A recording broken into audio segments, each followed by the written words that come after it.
Language learning is just so difficult. We can barely know whether we understand the words and phrases completely. Have you ever thought why a lot of people claim to know the language, but they just can't have the words in their mind while having a conversation? Even though people have completed a 1,000-day streak of Duolingo, why they still just can't speak fluently? Now, before we get started, I have a question. Do you have any similar experience where you tried so hard but you just can't speak fluently with a native? Reply yes in the comments below if you have. Language learning is more than having the best app or best textbook in the world. I would say no matter how many apps and textbooks the learner have, even the world's famous Rosetta Stone, Pimsleur, Babbel, Linguist, they cannot succeed if their language learning method is wrong.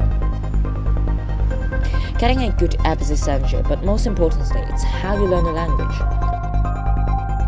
J'apprends le français et le chinois. J'aime apprendre langues différentes. 我喜欢学习不同的语言，包括法语还有中文。我本来是说英语的。You may be asking, so who am I actually? I'm a language lover and I love to teach myself languages. I also find out that a lot of people actually struggled to learn a language well. Therefore, I always love to provide tips related to language learning to people. If you are a language lover or a language learner, make sure you smash the subscribe button below the video. This makes sure you will get the latest tips on language learning.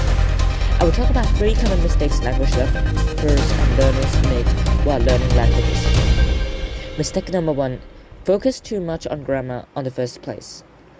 For some people who have tried high school or university languages classes before, they will know that it is a nightmare to recite all those grammar rules. Just imagine you want to make spaghetti. You have all these recipes. Those recipes are just like grammar rules. They can help you create delicious dishes. However, no matter how many recipes you have, you just do not have enough ingredients. Then how can you make that dish? It's similar to language learning. You do not even learn what those words mean. It is so difficult to learn grammar. Think about when you were little. When you learn a first language, you learn grammar first or vocabularies first? Of course, vocabulary first. You actually listen to conversations from people around you. Then after deductions, you will actually know what each word means eventually if you listen more.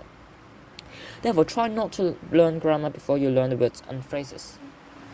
My recommendation is to try Rosetta Stone and Pimsleur, which are not so grammar intensive. Mistake number 2. Recite translations exhaustively. So many learners want to learn the translations of words in the first place. However, it is actually a huge mistake if you do so. You should start with basic words and images. It is best to buy a small picture dictionary for children. For example, if you're learning French, try to buy a French picture dictionary. They can help you learn words effectively without the help of translations. Start with a small video, animation, or book that are designed for children. Turn on the subtitles if possible. You should find yourself trying to understand those conversations. As they are designed for children, those words should actually be easier and covered in the picture dictionary. Try to keep your brain absorbing on how those sentences look like. Your brain will automatically be finding similarities between those sentences and you will be familiar to the language very soon. Mistake number 3. Focus too heavily on inputs but not outputs. Try to write down as many phrases as you can remember after a lesson from the app or textbook. A lot of people understand what the words mean but cannot speak those words when they have to. They usually have their mind blank. This is actually a result of not trying to do the output. For example, when you were little, you actually learn some words and then you will repeat after the speaker or a teacher. They may also be presentations set by your teachers. They are all outputs. So these are the common mistakes a lot of language learners have. Most of them actually end up giving up their language learning journey sadly. Now, I have only like 10 subscribers. If you like this video and find this video useful, make sure to subscribe, put a like or share this video. It will make sure that you won't miss out my top language learning tips, apps, reviews, etc. And it will also help me out a lot. Thank you.